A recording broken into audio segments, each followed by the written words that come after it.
কথা ছাড়াই গ্রহণ করলাম আর ধন্য হয়ে গেলাম। জুমার দিনটা আমাদের দিন, গাদান মানে তারপরের দিন শনিবার হচ্ছে ইহুদিদের জন্য, আর রবিবার হচ্ছে খ্রিস্টানদের জন্য। আর আমাদেরকে জুমার দিন দিয়ে খুশি হয়ে গেলেন কে?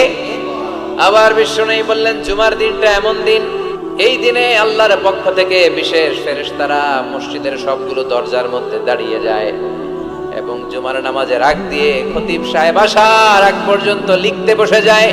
কে কে মসজিদে ঢুকে নামগুলো তারা কাউন্ট করে, এন্ট্রি করে।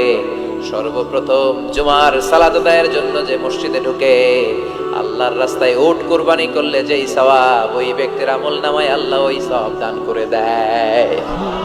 ওনার পরে যে ঢুকবে ফালাহু বাকারা, তার জন্য গরু কুরবানির সওয়াব।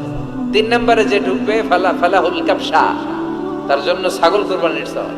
4 নম্বরে যে ঢুকবে তার জন্য ফালাহু আদ-দাজাজা, মুরগি কুরবানির সওয়াব। 5 নম্বরে যে ঢুকবে তার জন্য